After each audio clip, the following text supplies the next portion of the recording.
ಓಂ ಶ್ರೀ ಗುರು ಬಸವಲಿಂಗಾಯ ನಮಃ. ಭಕ್ತಿ ಭಂಡಾರಿ ಬಸವಾದಿ ಪ್ರಮಥರನ್ನು ಮೊದಲು ಮಾಡಿ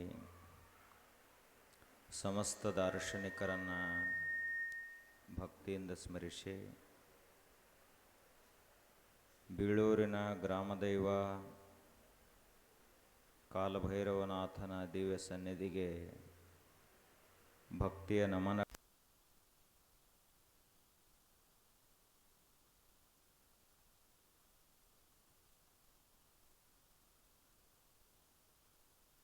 ಶಿವಯೋಗಿ ವರೇಣ್ಯರಾದಂತಹ ಪರಮಪೂಜ್ಯ ಶ್ರೀಮನ್ ನಿರಂಜನ ಪ್ರಣವ ಸ್ವರೂಪಿ ರಾಜಯೋಗಿ ಗುರುಬಸವ ಮಹಾಶಿವಗಳವರ ದಿವ್ಯಪಾದ ಪದ್ಮಗಳಿಗೆ ಸಾಷ್ಟಾಂಗ ನಮನಗಳನ್ನು ಸಮರ್ಪಿಸಿ, ಪರಮಪೂಜ್ಯ ಶ್ರೀಮನ್ ನಿರಂಜನ ಪ್ರಣವ ಸ್ವರೂಪಿ ಚನ್ನಬಸವ ಮಹಾಶಿವಗಳವರ ದಿವ್ಯ ಗದ್ದುಗೆಗೂ ಭಕ್ತಿಯ ನಮನಗಳನ್ನು ಸಮರ್ಪಿಸಿ, ಶ್ರದ್ಧೆಯಿಂದ ಇಲ್ಲಿಯವರೆಗೆ ಸಂಗೀತ ಸುಧೆಯನ್ನು ನಿಮ್ಮೆಲ್ಲರಿಗೂ ಉಣಬಡಿಸಿರುವ ಅಂಬರೀಷ್ ಗವಾಯಿಗಳಿಗೂ, ಹನುಮಂತ ಗವಾಯಿಗಳಿಗೂ ಮತ್ತು ಶ್ರದ್ಧೆಯಿಂದ ಆಗಮಿಸಿದಂಥ ತಮ್ಮೆಲ್ಲರಿಗೂ ಭಕ್ತಿಯ ಶರಣು ಶರಣಾರ್ಥಿಗಳು.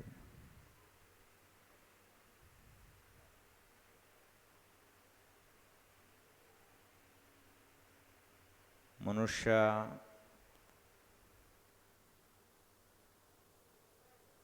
ಪೂರ್ಣತೆಯನ್ನು ಪಡೆಯಬೇಕು.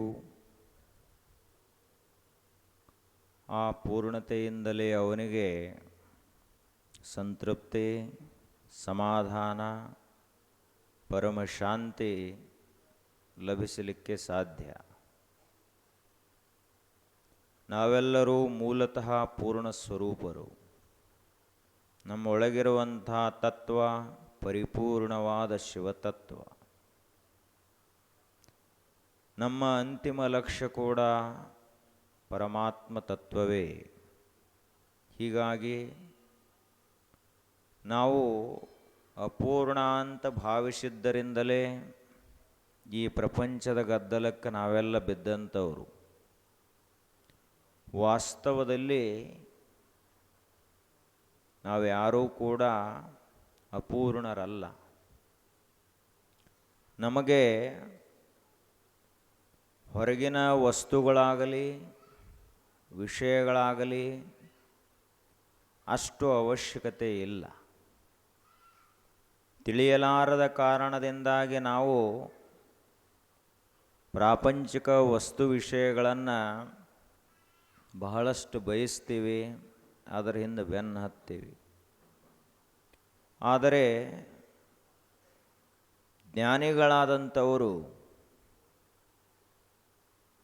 ಭೂಮಿ ನಿನ್ನದಲ್ಲ, ಹೇಮ ನಿನ್ನದಲ್ಲ, ಕಾಮಿತ ನಿನ್ನದಲ್ಲ, ಅವು ಜಗಕ್ಕೆ ಇಕ್ಕಿದ ವಿಧಿ, ನಿನ್ನ ಒಡವೆ ಎಂಬುದು ಜ್ಞಾನರತ್ನ. ಮಹಾತ್ಮರು ಹೇಳ್ತಾರೆ, ನಿನಗೆ ನಿಜಕ್ಕೂ ಈ ಭೂಮಿಯ ಅವಶ್ಯಕತೆ ಅಷ್ಟೊಂದಿಲ್ಲ. ಯಾಕೆ ಅಂದರೆ ಇದು ಜಗಕ್ಕಿಕ್ಕಿದ ವಿಧಿ, ಜಡವಾದಂಥ ಪ್ರಪಂಚ ಇದು. ನೀನಾದರೋ ಚೈತನ್ಯ ಸ್ವರೂಪನಾದ ಆತ್ಮ, ನಿನಗ ಇದಕ್ಕೆ ಸಂಬಂಧವೇ ಇಲ್ಲ. ಹೀಗಾಗಿ ನೀನು ಭೂಮಿಯನ್ನು ಬಯಸ್ತಿ, ಸಂಪತ್ತನ್ನು ಬಯಸ್ತಿ, ವಸ್ತು ವ್ಯಕ್ತಿಗಳನ್ನು ಬಯಸ್ತಿ. ಇದೆಲ್ಲ ಕೂಡ ಅಜ್ಞಾನದಿಂದಾಗಿ ನಿನ್ನಲ್ಲಿ ಉಂಟಾದಂತಹ ಬದಲಾವಣೆ. ಸರಿಯಾಗಿ ವಿಚಾರ ಮಾಡಿ ನೋಡಿದ್ರೆ ನಿನಗ ಈ ವಸ್ತು ವಿಷಯಗಳ ಅವಶ್ಯಕತೆ ಇಲ್ಲ. ಪೂರ್ಣಮದಃ ಪೂರ್ಣಮಿದಂ ಪೂರ್ಣಾತ್ ಪೂರ್ಣಮುದಚ್ಯತೆ. ಪೂರ್ಣಸ್ಯ ಪೂರ್ಣಮಾದಾಯ ಪೂರ್ಣಂ ಏವ ಅವಶಿಷ್ಯತೆ. ಓಂ ಶಾಂತಿ ಶಾಂತಿ ಶಾಂತಿ. ಋಷಿಗಳ ದಾರ್ಶನಿಕ ದಿವ್ಯವಾದಂಥ ಜ್ಞಾನದಿಂದ ಬಂದಂಥ ಮಂತ್ರ ಇದು. ಇಡೀ ವಿಶ್ವದ ಶಾಶ್ವತ ಸತ್ಯ 2 ಸಾಲಿನಲ್ಲಿ ಹೇಳಿದರು ಅವರು. ಏನೈತೆಪ್ಪ? ಪೂರ್ಣಂ ಅದಹ, ಆ ದೇವರು ಮೊದಲೇ ಪೂರ್ಣದಾನ. ಪೂರ್ಣಮಿದಂ, ಈ ಜಗತ್ತೇನೈತ್ಲ ಇದು ಕೂಡ ಆ ಪರಮಾತ್ಮನ ಸೃಷ್ಟಿ ಅದ ಅಂದ ಬಳಿಕ ಇದು ಪೂರ್ಣನೇ ಅದ. ಪೂರ್ಣಮಿದಂ ಪೂರ್ಣಾತ್ ಪೂರ್ಣ ಮುದಚ್ಯತೆ. ಈ ಸೃಷ್ಟಿನೂ ಪೂರ್ಣದ ಅಂದರೆ ಇದರಿಂದ ಬರುವಂಥ ವಸ್ತುಗಳು ಪೂರ್ಣವೇ ಅದಾವ, ಯಾವುವೂ ಅಪೂರ್ಣ ಇಲ್ಲ. ಪೂರ್ಣಸ್ಯ ಪೂರ್ಣಮಾದಾಯ, ಪೂರ್ಣದಿಂದ ಪೂರ್ಣ ಬಂದು ಇದೆಲ್ಲ ಪ್ರಪಂಚವನ್ನು ಕಳೆದ ಬಳಿಕ ಕೊನೆಗೆ ಉಳಿಯುವಂಥ ಶೇಷ ಕೂಡ ಪೂರ್ಣವೇ ಉಳಿತದ. ಆದ್ದರಿಂದ ಮನುಷ್ಯನೇ ಬರುವಾಗ ಏನು ತಂದಿಲ್ಲ, ಹೋಗುವಾಗ ಏನು ಒಯ್ಯುವುದಿಲ್ಲ. ಯಾಕೆಂದರೆ ಇರುವಂಥದ್ದು ಒಂದೇ ಒಂದು ಪೂರ್ಣ ತತ್ವ ಅದ ಅಂತ ಮಹಾತ್ಮರು. ಆದರೆ ನಮ್ಮ ಲಕ್ಷ್ಯ ಅಧ್ಯಾತ್ಮದ ಕಡೆಗೆ ಇಲ್ಲ. ನಾವು ಯಾವಾಗಲೂ ಬಹಿರ್ಮುಖವಾದ ದೃಷ್ಟಿಯನ್ನು ಹೊಂದಿದಂಥವರು. ಅಂತರ್ಮುಖದತ್ತ ನಮ್ಮ ದೃಷ್ಟಿ ಇಲ್ಲ. ನಮ್ಮ ಒಳಗೆ ಏನು ಬದಲಾವಣೆ ನಡೆದದ ಆ ಕಡೆ ನಮ್ಮ ಲಕ್ಷ್ಯ ಇಲ್ಲ. ನಾವು ಬರೀ ಹೊರಗಿನ ಹೊಲ ಮನೆ ಗಳಿಸೋದು, ಪ್ರಪಂಚ, ಹೊರಗಿನ ವ್ಯವಹಾರಗಳು ಇದರಲ್ಲೇ ಮುಳುಗಿದಂಥವರು. ನಮ್ಮ ಒಳಗೆ ಏನೇನು ಬದಲಾವಣೆ ನಡೆದದ ಅದನ್ನು ಯಾವ ರೀತಿಯಾಗಿ ನಾವು ತಿಳಿಗೊಳಿಸಬೇಕು, ಮನಸ್ಸು ಯಾವ ರೀತಿಯಾಗಿ ಶಾಂತ ಆಗ್ತದೆ, ಇದನ್ನು ನಾವು ವಿಚಾರ ಮಾಡೋದಿಲ್ಲ. ಅಧ್ಯಾತ್ಮ ಅಂದ್ರೆ ನಮ್ಮ ಒಳಗಿನ ಪ್ರಯಾಣ, ಪ್ರಪಂಚ ಅಂದ್ರೆ ಹೊರಗಿನ ಪ್ರಯಾಣ. ನಾವು ಇಷ್ಟೆಲ್ಲ ಇಡೀ ಜೀವನದ ತುಂಬ ಈ ಪ್ರಪಂಚಕ್ಕಾಗಿ ದುಡಿದ್ರೂ ಕೂಡ ಏನು ಸಿಗುತ್ತೈತೆ ನಮಗೆ? ಸಾರಭೂತವಾಗಿ ಹೌದಪ್ಪ ಇಂಥದ್ದೊಂದು ಗಳಿಸಿದ್ದೀವಿ ಅಂತ ಯಾರು ಹೇಳಕ್ಕೆ ಸಾಧ್ಯತೆ? ರೊಕ್ಕ ಗಳಿಸಿರ್ತಾರ, ಇಲ್ಲೇ ಬಿಟ್ಟು ಹೋಗ್ಬೇಕಾಗ್ತೈತಿ. ಜನರನ್ನು ಗಳಿಸಿದೀವಂದ್ರೆ ಅವ್ರು ಯಾವಾಗ ಸತ್ತು ಹೋಗ್ತಾರತ್ ಗೊತ್ತಿಲ್ಲ, ನಾವು ಯಾವಾಗ ಅವ್ರನ್ನ ಬಿಟ್ಟು ಹೋಗ್ತೀವತ್ತು ಗೊತ್ತಿಲ್ಲ. ಹೀಗಾಗಿ ಒಟ್ಟಿನಲ್ಲಿ ಈ ಪ್ರಪಂಚದಿಂದ ನಾವು ತಗೊಂಡು ಹೋಗ್ಲಾಕ ಬರುವುದನ್ನು ಏನೂ ಗಳಿಸುವುದಿಲ್ಲ. ನಮ್ಮ ದೊಡ್ಡ ದಡ್ಡತನ ಏನಂದರೆ ಇದೆ.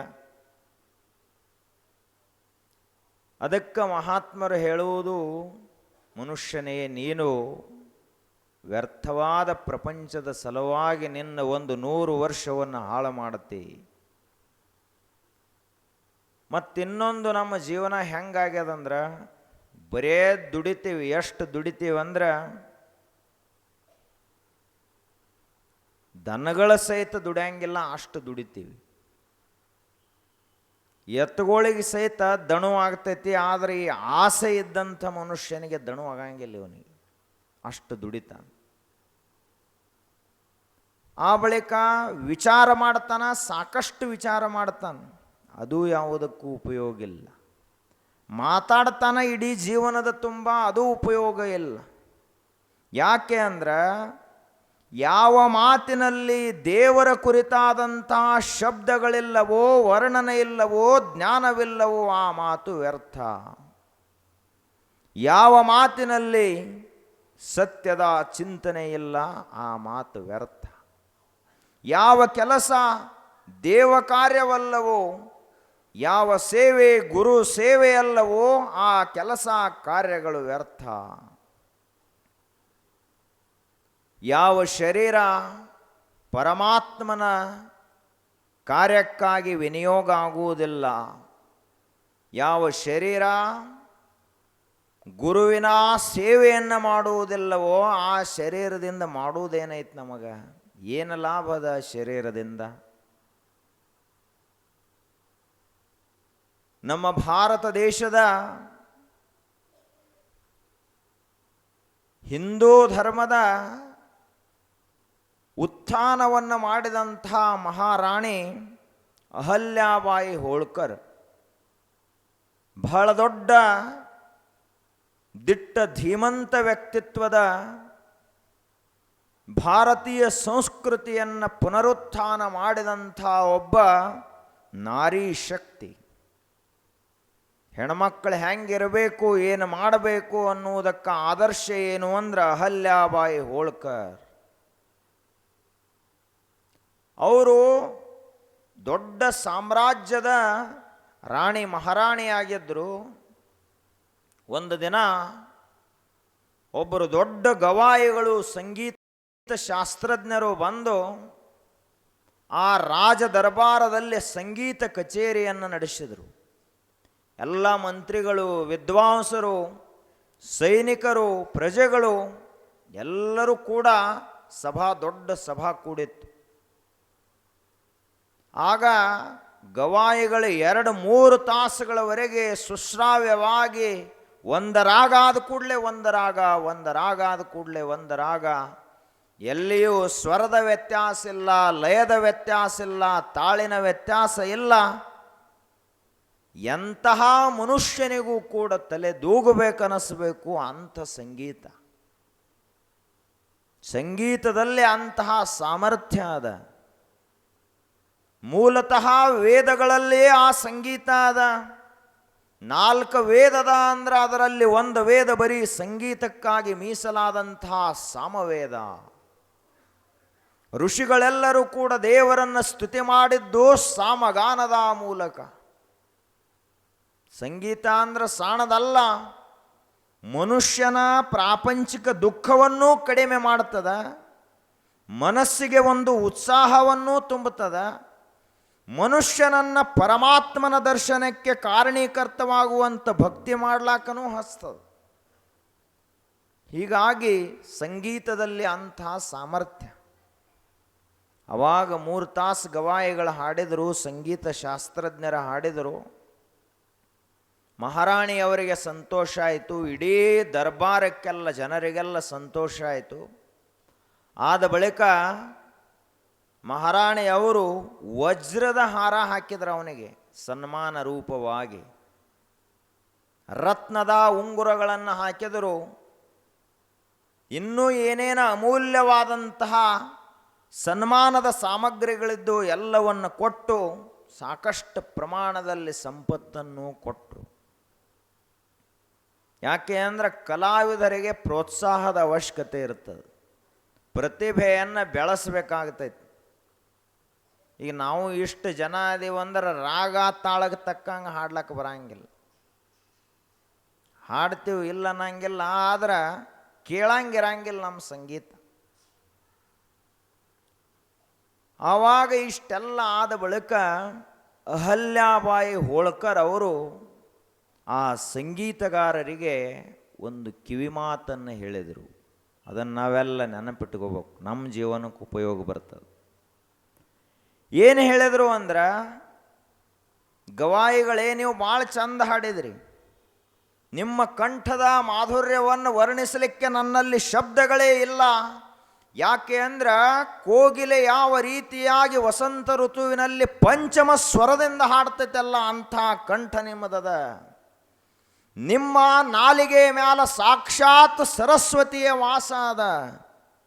ಅಷ್ಟೇ ಅಲ್ಲದೆ ಇಡೀ ನಿಸರ್ಗ ದೇವತೆ ನಿಮಗೆ ತನ್ನ ಸಕಲ ಕಲೆಗಳನ್ನು ಒಂದುಗೂಡಿಸಿ ವರದಾನವಾಗಿ ಕೊಟ್ಟದ.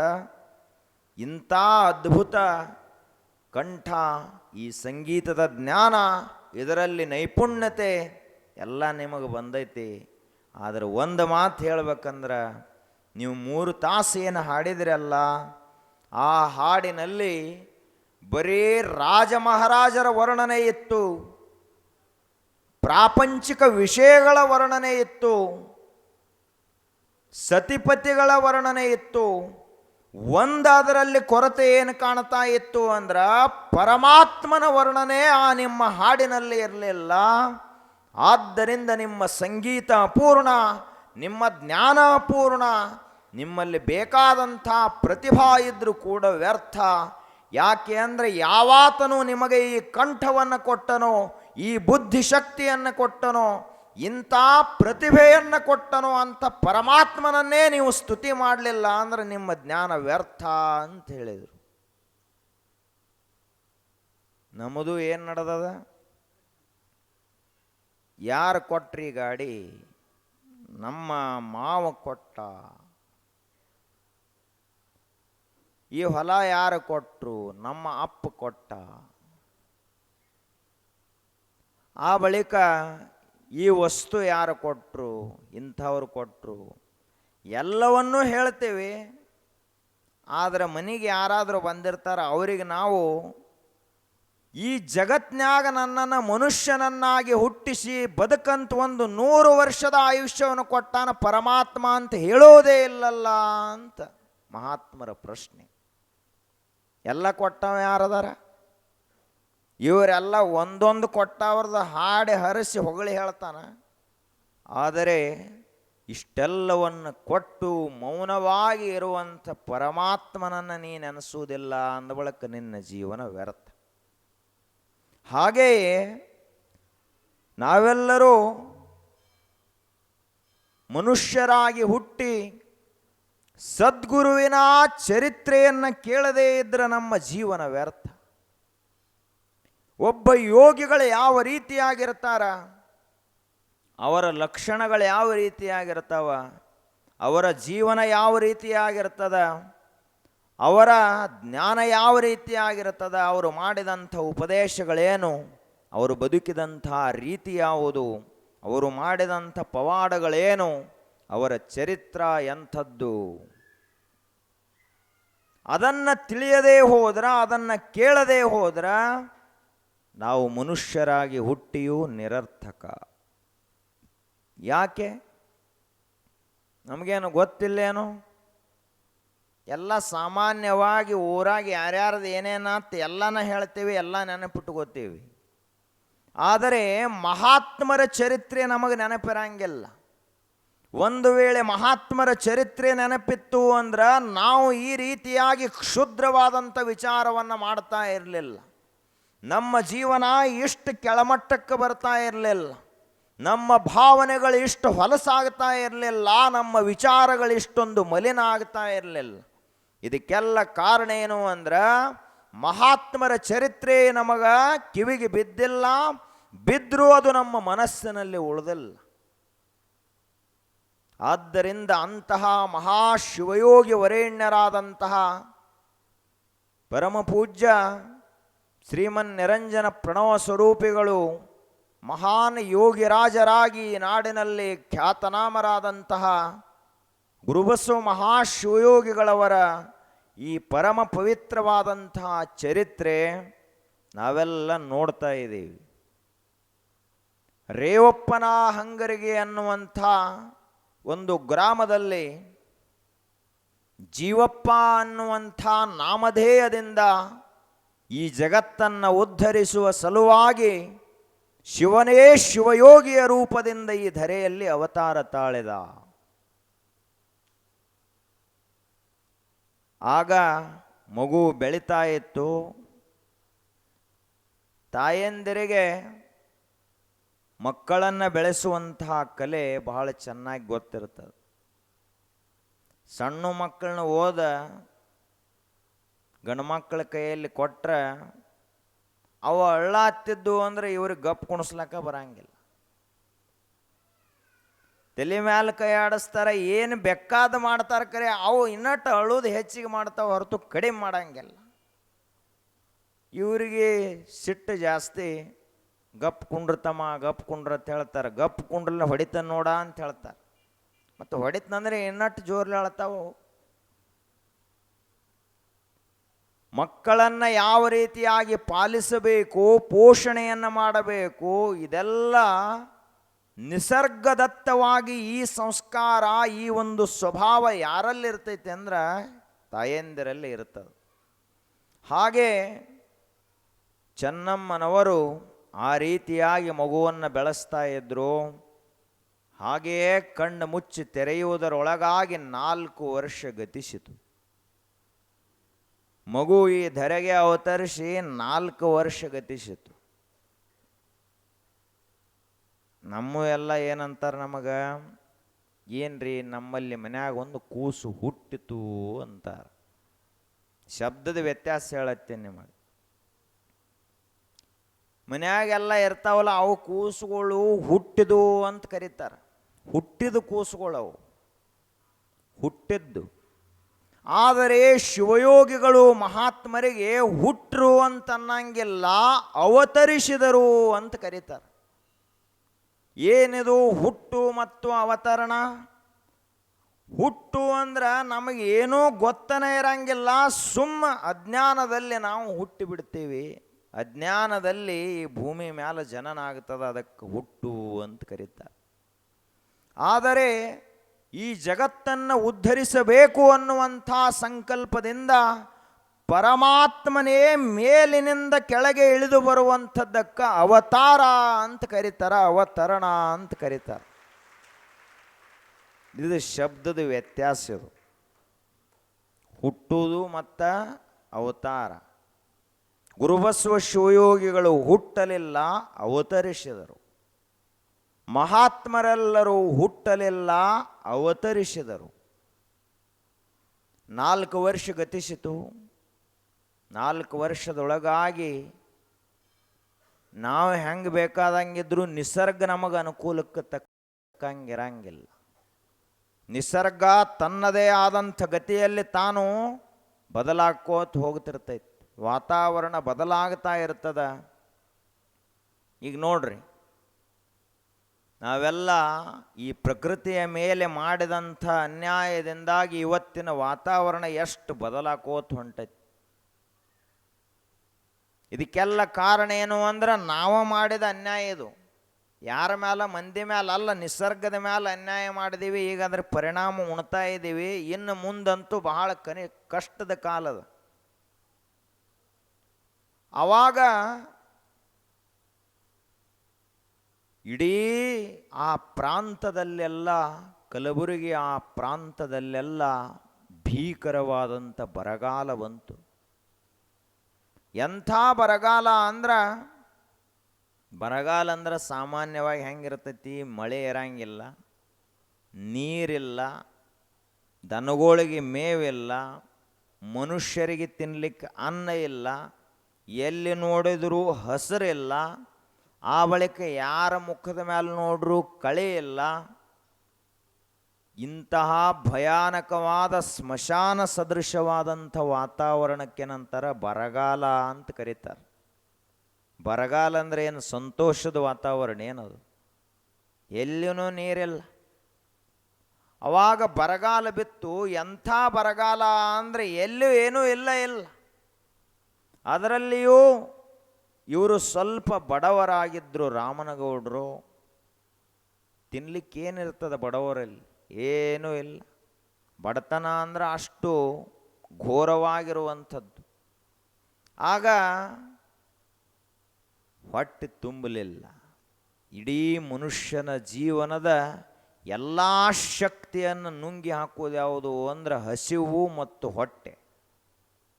ನಾವೆಲ್ಲ ಮಾಡೋದು ಅದಕ್ಕೆ. ಒಬ್ಬ IAS ಆಫೀಸರ್ ಅದಾನಂದ್ರು ಅವನು ಹೊಟ್ಟೆ ಸಲುವಾಗಿ ದುಡಿತಾನ, ಒಬ್ಬ ಕೂಲಿಕಾರ ಅದಾನಂದ್ರು ಹೊಟ್ಟೆ ಸಲುವಾಗಿ ದುಡಿತಾನ, ಒಬ್ಬ ವಿದ್ಯಾವಂತನು ಹೊಟ್ಟೆ ಸಲುವಾಗಿ ಬದುಕ್ತಾನ, ರಾಜನದಾನಂದ್ರು ಕೂಡ ಹೊಟ್ಟೆ ಸಲುವಾಗಿ ದುಡಿತಾನೆ. ಹೆಣ್ಮಕ್ಕಳಾಗಲಿ ಗಂಡ್ಮಕ್ಕಳಾಗಲಿ, ಸಣ್ಣವರಾಗಲಿ ದೊಡ್ಡವರಾಗಲಿ, ಎಲ್ಲರೂ ಇಡೀ ವಿಶ್ವದಲ್ಲಿ ದುಡಿಯುವುದು ಯಾವುದಕ್ಕಪ್ಪ ಅಂದ್ರೆ ಹೊಟ್ಟೆಯನ್ನು ತುಂಬಿಸುವ ಸಲುವಾಗಿ. ಹೊಟ್ಟೆ ಹಸಿತ್ತು ಅಂದ್ರೆ 1000 ಕೆಲಸ ಬದಿಗಿಟ್ಟು ಮೊದಲು ಊಟ ಮಾಡ್ತಾನೆ. ಮೊದಲು ಊಟ ಮಾಡೋಣಪ್ಪ, ಹಿಂದಿಂದ ಉಳ್ಕಿದ್ ನೋಡುನು. ಒಂದು ದಿವಸ ಜರ್ ಉಪವಾಸ ಇದ್ದ ಅಂದ್ರೆ ಏನೂ ಕಾಣಂಗಿಲ್ಲ, ರೊಟ್ಟಿ ಅಟ್ಟ ಕಾಣತಾವ. ಯಾಕೆ ಅಂದ್ರೆ ರೊಟ್ಟಿಲ್ಲ, ತುತ್ತಿಲ್ಲ ಅಂದ್ರೆ ಜಗತ್ತ ಮರೆಯಾಗಿ ಹೋಗ್ತೈತಿ, ನಾವು ಮರೆಯಾಗಿ ಹೋಗ್ತೀವಿ. ಆದ್ದರಿಂದ ಮನುಷ್ಯನಿಗೆ ಇಡೀ ಜೀವನದಲ್ಲಿ ಇವನ ಪ್ರಾಣವನ್ನು ರಕ್ಷಣಾ ಮಾಡುವುದು ಯಾವುದಪ್ಪ ಅಂದ್ರೆ ಒಂದು ತುತ್ತು ಅನ್ನ.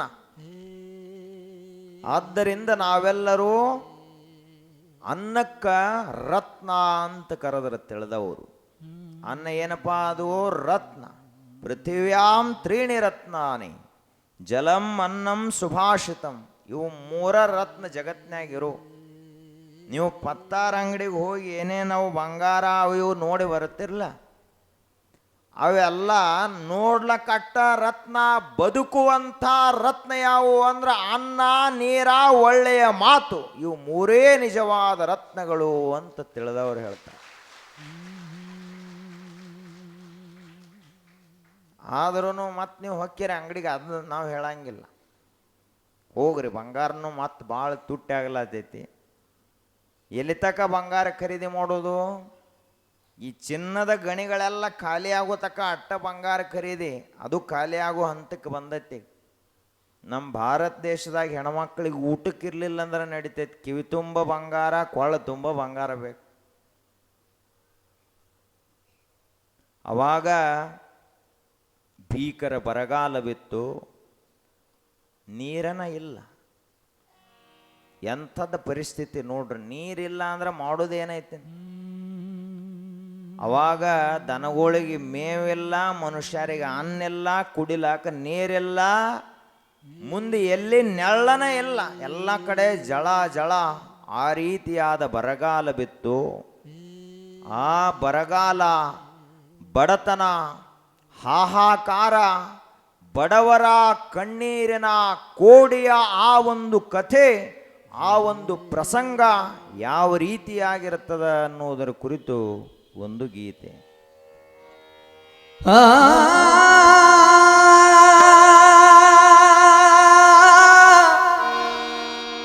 ಬಡತನವೆಂಬುದು ಬಾಳ ಕೆಟ್ಟ, ಇದು ಯಾಕ ಇಟ್ಟ ಭಗವಾನ? ಬಡವರ ಗೋಳು ಕೇಳುವರ್ಯಾರಿಲ್ಲ, ಬಾಳಾಸನ ಬಡವರ ಬಾಳಿಲ್ಲಾಸನ. ಹೇ ಗುರು ಬಸವ,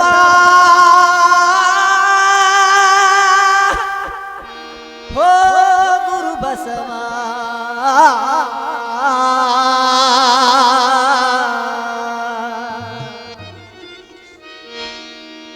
ಬಡತನವೆಂಬುದು ಬಾಳ ಕೆಟ್ಟ, ಇದು ಯಾಕಿಟ್ಟ ಭಗವಾನ? ಬಡತನವೆಂಬುದು ಬಾಳ ಕೆಟ್ಟ, ಇದು ಯಾಕಿಟ್ಟ ಭಗವಾನ? ಬಡವರ ಗೋಳು ಕೇಳುವರ್ಯಾರಿಲ್ಲ, ಬಾಳಾಸನ ಬಡವರ ಬಾಳಿಲ್ಲಾಸನ, ಬಡವರ ಬಾಳಿಲ್ಲಾಸನ.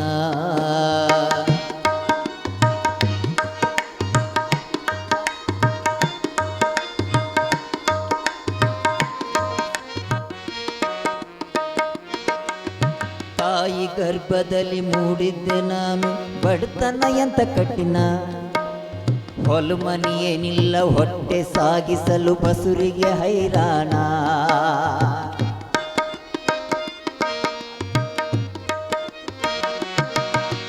ತಾಯಿ ಗರ್ಭದಲ್ಲಿ ಮೂಡಿದ್ದೆ ನಾನು, ಬಡತನ ಎಂತ ಕಠಿಣ. ಹೊಲು ಮನಿಯೇನಿಲ್ಲ, ಹೊಟ್ಟೆ ಸಾಗಿಸಲು ಬಸುರಿಗೆ ಹೈರಾಣ. ಮುಸುರಿ ತೊಳೆದು ಕಸ ಗುಡಿಸಿ ಬೇಡಾಳೋ ನಿನ್ನೆ ಉಳಿದ ಅನ್ನ.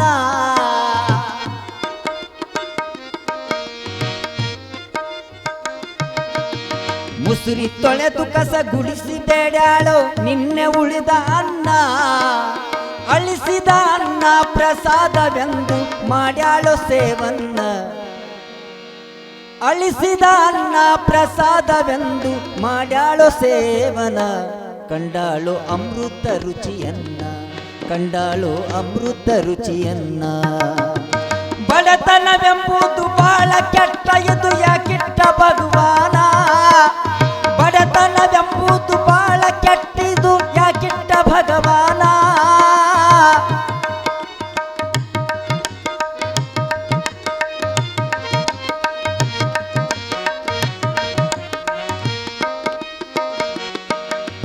ಮೈ ಮೇಲೆ ಇದ್ದ ಹರಕು ಸೀರೆಯನ್ನು ಹೊರಿಸ್ಯಾಳ ಕಂದನ.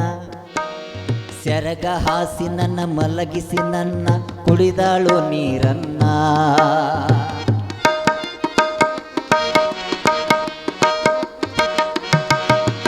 ಮೈ ಮೇಲೆ ಇದ್ದ ಹರಕ ಸೀರೆಯನ್ನು ಹೊರಿಸ್ಯಾಳು ಕಂದನ್ನ. ಸೆರಗ ಹಾಸಿ ನನ್ನ ಮಲಗಿಸಿ ನನ್ನ ಕುಡಿದಳು ನೀರನ್ನ ಸೋರುವ ಮನಿಯೊಳಗ ಸರಿದಾಡಿ ಕೆಳಿದಾಳು ಜೀವನ 8 ದಿನ ಸೋರುವ ಮನೆಯೊಳಗ ಸರದಾಡಿ ಕಳೆದಾಳು ಜೀವನ 8 ದಿನ ಹೊಟ್ಟೆ ಕೇಳಲಿಲ್ಲ ಕೂಲಿಗೆ ನಡೆದಾಳು ಹೊಟ್ಟೆ ಕೇಳಲಿಲ್ಲ ಕೂಲಿಗೆ ನಡೆದಾಳು ಬಳಿದಳು ಮುಸುರಿಯನ ತಾಯಿ ಮಡಲಲ್ಲಿ ಹೊತ್ತ ಕೂಸಿನ ಮಡಿಲಲ್ಲಿ ಹೊತ್ತ ಕೂಸಿನ ಬಡತನವೆಂಬುದು ಬಾಳ ಕೆಟ್ಟ ಇದು ಯಾಕಿಟ್ಟ ಭಗವಾನ ಬಡತನವೆಂಬುದು ಬಾಳ ಕೆಟ್ಟ ಇದು ಯಾಕಿಟ್ಟ ಭಗವಾನ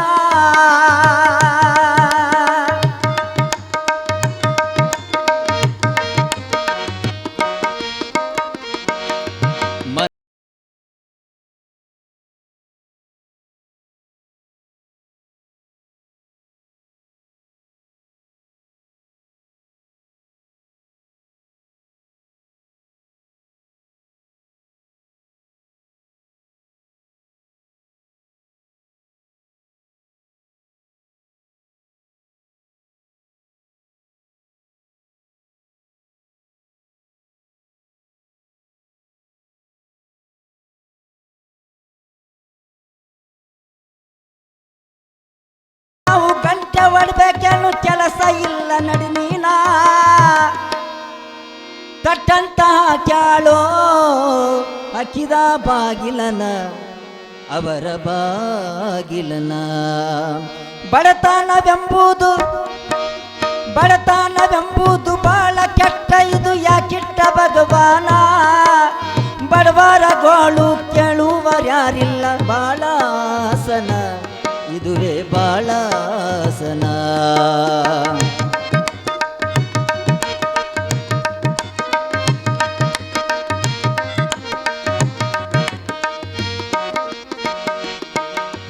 ಎಂಟು ದಿವಸ ತಾಯಿ ಹಾಗಳು ಅನ್ನ ಇಲ್ಲ ಕಾಲ ಬೀಳತೇನ ನನಗೇನು ಕೊಡಬೇಡ ಕೂಸಿಗೆ ಕೊಡುತ್ತಾಯಿ 1 ಕಪ್ ಹಾಲನ್ನ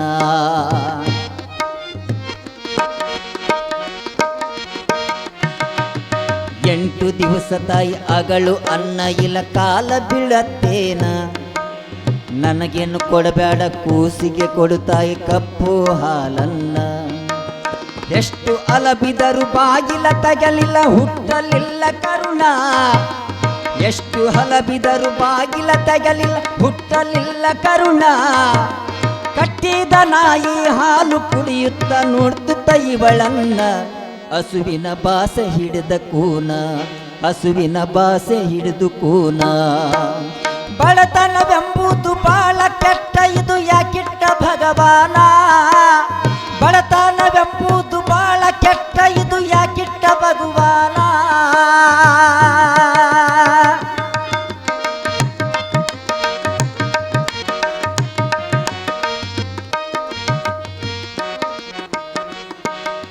ನೆರಮನೆ ಹೊರಮನೆ ತಿರುಗಿ ಬೇಡಾಳ ಸಲಿಯಾಳ ನನ್ನನ್ನ ತಾನು ಹಸಿದು ನನ್ನ ಹೊಡಲ ತುಂಬಿಸು ಕಳೆದಳು ದಿನಗಳನ್ನ ನೆರಮನೆ ಹೊರಮನೆ ತಿರುಗಾಡಿ ಬೇಡಿ ಸಲಿಬ್ಯಾಳ ನನ್ನನ್ನ ತಾನು ಹಸಿದು ನನ್ನ ಹೊಡಲು ತುಂಬಿಸಿ ಕಳೆದಾಳು ದಿನಗಳನ್ನ ಕೂಲಿ ಮಾಡಿ ಸಾಲಿ ಕಲಿಸಬೇಕಂತ ಒತ್ತಾಳ ಕನಸನ್ನ ಕೂಲಿ ಮಾಡಿ ಸಾಲಿ ಕಲಿಸಬೇಕಂತ ಒತ್ತಾಳ ಕನಸನ್ನ ಹಾಳು ಬಡತನ ನಾಳಿಗೆ ಬೇಡಂತ ಬೇಡಾಳ ಶಿವನನ್ನ ಹಾಳು ಬಡತನ ನಾಳಿಗೆ ಬೇಡಂತ ಗುರು ಬಸವನ ಬೇಡಾಳ ಕೈ ಮುಗಿದು ಬೇಡಾಳ ಶಿವನನ್ನ ಕೈ ಮುಗಿದು ಬೇಡಾಳ ಶಿವನನ್ನ ಕೈ ಮುಗಿದು ಬೇಡಾಳ ಶಿವನನ್ನ ಬಡತನವೆಂಬುದು ಬಾಳ ಕೆಟ್ಟ ಇದು ಯಾಕಿಟ್ಟ ಭಗವಾನ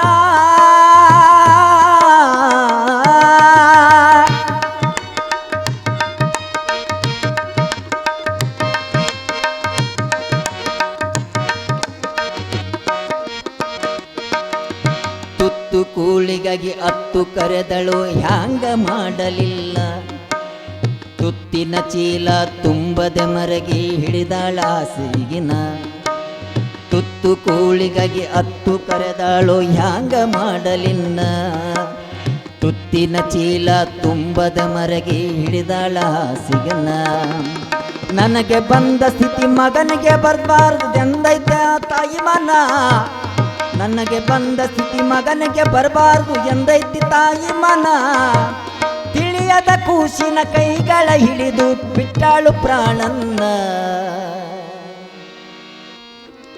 ಚೆನ್ನ ಬಸವನ ಬೇಡುತ್ತಾ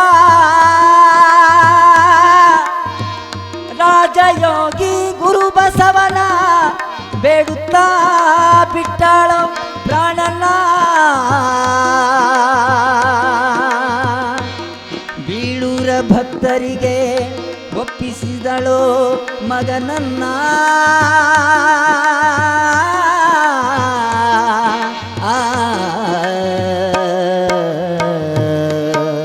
ಬಡತನವೆಂಬುದು ಬಾಳ ಕೆಟ್ಟ ಯಾಕಿಟ್ಟ ಭಗವಾನ ಬಡತನವೆಂಬುದು ಬಾಳ ಕೆಟ್ಟ ಯಾಕಿಟ್ಟ ಭಗವಾನ ಬಡಬರಗೋಳು ಕೇಳುವರ್ಯಾರು ಇಲ್ಲ ಬಾಳ ಹಸನ ಬಡಬರ ಬಾಳ ಇಲ್ಲ ಹಸನ ಬಡಬರ ಬಾಳ ಇಲ್ಲ ಹಸನ ಗುರು ಬಸವ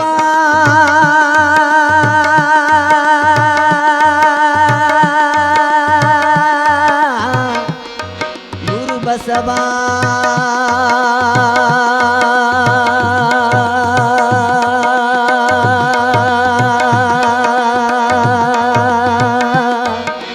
ಗುರು ಬಸವ ಜಯ ಗುರು ಬಸವ ಗುರು ಬಸವ ಜಯ ಗುರು ಬಸವ ಗುರು ಬಸವ ಗುರು ಬಸವ ಗುರು ಬಸವ ಗುರು ಬಸವ ಗುರು ಬಸವ ಗುರು ಬಸವ ಗುರು ಬಸವ ಜಯ ಗುರು ಬಸವೇಶ ಹರರ ಮಹಾದೇವ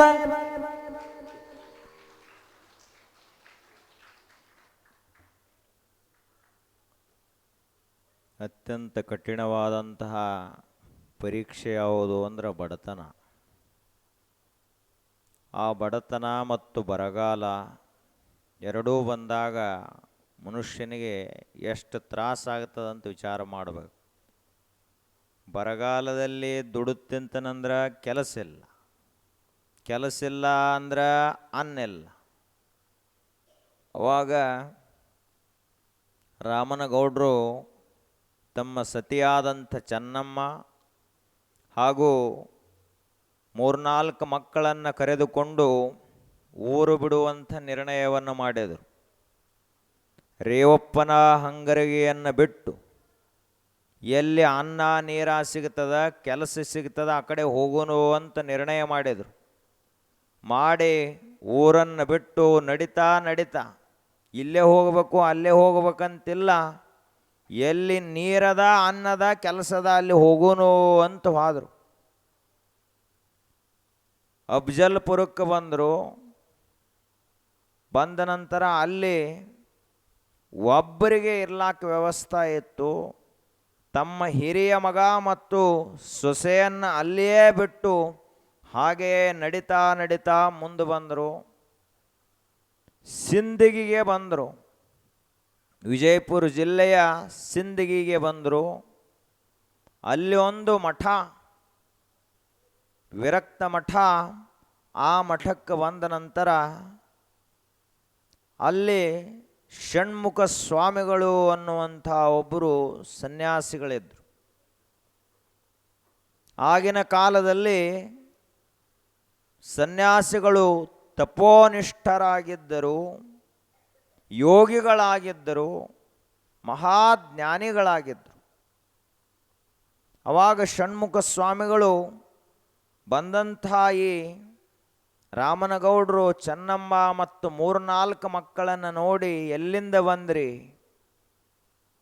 ನಿಮ್ಮ ಹೆಸರು ಏನು, ಏನು ಕಾರಣದಿಂದ ಬಂದ್ರಿ ಅಂತ ಪ್ರಶ್ನೆಯನ್ನು ಕೇಳಿದರು.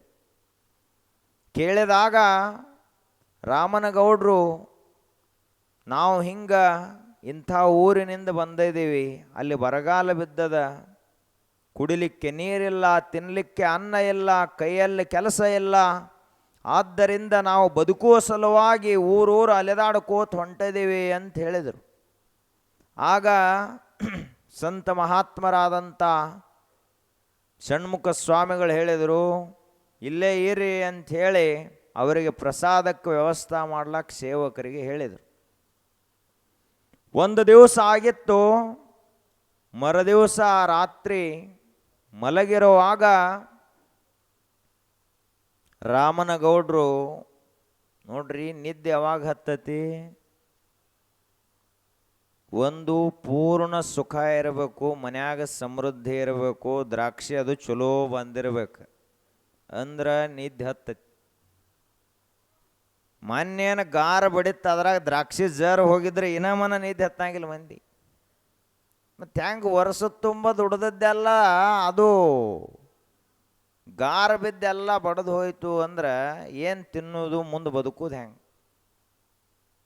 ಪೂರ್ಣ ಸಂಪತ್ತಿದ್ದಂಥವ ಎಲ್ಲ ಇರ್ಲಾಕ ಮಾಡ್ಲಾಕ ಅನುಕೂಲತೆ ಇದ್ದವನಿಗೂ ಸುಖ ನಿದ್ರೆ ಬರ್ತದ, ಚೆನ್ನಾಗಿ ದುಡ್ದಂಥವನಿಗೂ ಸುಖ ನಿದ್ರೆ ಬರ್ತದ. ಇನ್ನು ಏನೂ ತಿಳಂಗಿಲ್ಲ, ಮಳ್ಳಿರ್ತಾವಲ್ಲ ಅವು ಆರಾಮ ಮಕ್ಕೋತಾವ, ಏನು ಸಂಬಂಧ ಇಲ್ಲ ಅವ್ರಿಗೆ, ಏನು ಜಗತ್ತೇನಕ್ಕಾಗೋಲ್ದಾಗ. ಜ್ಞಾನಿಗಳಾದಂಥವರು ಸುಖ ನಿದ್ರೆಯನ್ನು ಮಾಡ್ತಾರ, ಪೂರ್ಣ ಅಜ್ಞಾನಿಯಾದವನು ಸುಖ ನಿದ್ರೆಯನ್ನು ಮಾಡ್ತಾನ, ಅನುಕೂಲತೆಗಳಿದ್ದವರು ಸುಖ ನಿದ್ರೆ ಮಾಡ್ತಾರೆ. ಆದ್ರೆ ನಾಳಿದು ಹೆಂಗಪ್ಪ ಅಂತೇನೂ ಗೊತ್ತೇ ಇಲ್ಲ ಅಂಥವ್ರಿಗೆ ನಿದ್ದೆ ಹತ್ತಂಗಿಲ್ಲ. ನೀವು ಬೇಕಾದಷ್ಟು ನಿದ್ದೆ ಗುಳಿಗೆ ಕೊಡ್ರಿ, ನಿದ್ದೆ ಹತ್ತಂಗಿಲ್ಲ. ಅವಾಗ ರಾಮನಗೌಡರಿಗೆ ನಿದ್ದೆ ಹತ್ತಲಿಲ್ಲ. ರಾತ್ರಿ ತಮ್ಮ ಸತಿಯಾದಂಥ ಚೆನ್ನಮ್ಮನನ್ನು ಎಬ್ಬಿಸಿದ್ರು, ಏಳು ಅಂತ. ನಾವೇನೋ ದೊಡ್ಡವರದೇವಿ, 2-4 ದಿವಸ ಉಪವಾಸ ಇದ್ದ ನಮ್ಮ ಹಸಿವನ್ನು ತಡ್ಕೋಬೋದು. ಯಾಕೆ ಅಂದ್ರೆ ದೊಡ್ಡವರಿಗೆ ತಡೆಯುವಂಥ ಸಾಮರ್ಥ್ಯ ಇರ್ತದ. ಸಣ್ಣ ಮಗ ಜೀವಪ್ಪ ಇನ್ನೂ 4-6 ವರ್ಷದ ಮಗು, ಆ ಮಗುಗೇನು ಗೊತ್ತದ? ಹಸಿವಾದ ಕೂಡಲೇ ಅಳುವುದು ಒಂದೇ ಗೊತ್ತು, ಊಟ ಅನ್ನುವುದು ಒಂದೇ ಗೊತ್ತು, ಮತ್ತೇನು ಆ ಮಗುವಿಗೆ ಗೊತ್ತಿಲ್ಲ. ಆದ್ದರಿಂದ ಒಂದು ನಿರ್ಣಯವನ್ನು ನಾ ಮಾಡೇನೆ, ಅದನ್ನು ನೀನೂ ಒಪ್ಪಿದರ ನಾವು ಮುಂದೆ ಹೆಜ್ಜೆ ಇಡ್ತೀವಿ ಅಂತ ರಾಮನಗೌಡರು ಹೇಳಿದರು. ಆಗ ಚೆನ್ನಮ್ಮ, ಪತಿಯಾಜ್ಞೆಯೇ ಪರಮಾತ್ಮನ ಆಜ್ಞೆ ಅಂತ ತಿಳಿದುಕೊಂಡು ನೀವೇನು ನಿರ್ಣಯ ಮಾಡ್ತಿರಲಿ ಅದಕ್ಕೆ ನನ್ನ ಸಹಮತಿ ಅದ ಅಂತ ಹೇಳಿದ್ಲು.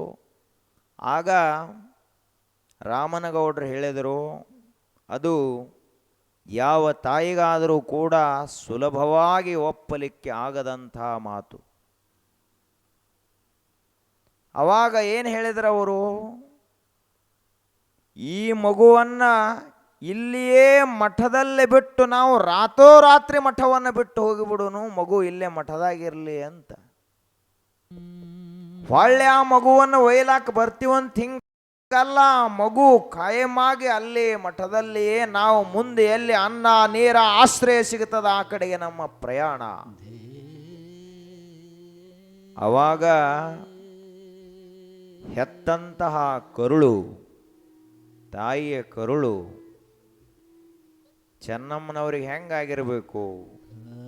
ಅವರು ದೇವರಿಗೆ ಬೇಡ್ಕೊಂಡು ಕೋಳೆದ ಅಂದ್ರೆ 4 ಮಕ್ಕಳನ್ನ ತನ್ನ ರೆಕ್ಕೆ ಬುಡದಲ್ಲಿ ರಕ್ಷಣಾ ಮಾಡ್ತದ, ಒಂದು ನವಿಲ ರಕ್ಷಣಾ ಮಾಡ್ತದ, ಒಂದು ಪಾರಿವಾಳ ರಕ್ಷಣಾ ಮಾಡ್ತದ, ದನ ಕರುಗಳ ರಕ್ಷಣೆ ಮಾಡ್ತಾವ. ನಾವು ಮನುಷ್ಯರಾಗಿ ಒಂದು ಮಗುವನ್ನು ನಮ್ಮ ಕಡೆಯಿಂದ ಪಾಲನಾ ಮಾಡಲಿಕ್ಕಾಗಲಿಲ್ಲಲ್ಲ, ಅಷ್ಟು ಸಹಿತ ಶಕ್ತಿಯನ್ನು ಕೊಡಲಿಲ್ಲಲ್ಲ ಪರಮಾತ್ಮನೇ ಅಂತ ಕಣ್ಣೀರು ಸುರಿಸ್ತಾ ಚೆನ್ನಮ್ಮನವರು ಕೇಳಿದರು. ಅವಾಗ ಚೆನ್ನಮ್ಮನವರು ಕಣ್ಣೀರು ಒರೆಸ್ಕೊಂಡು ನಿರ್ಣಯ ಮಾಡಿದರು. ಪರಿಸ್ಥಿತಿ ಹಂಗಿತ್ತು, ಬರಗಾಲ, ಊಟನ ಇಲ್ಲ ಅಂದ್ರೆ ಬದುಕುವುದು ಹೆಂಗ? ಅವಾಗ ಕೊನೆಯ ಸಾರಿ ಜೀವಪ್ಪನ ಮುಖವನ್ನು ನೋಡಿದರು. ತಂದೆ ಮತ್ತು ತಾಯಿ ಇಬ್ಬರೂ ಮಗು ಮಲ್ಕೊಂಡಿತ್ತು. ಆ ಮುಖದ ಮೇಲಿನ ಹಾಸಿಗೆಯನ್ನು ಸರಿಸಿ ಕೊನೆಯ ಸಾರಿ ಮುಖವನ್ನು ನೋಡಿದರು.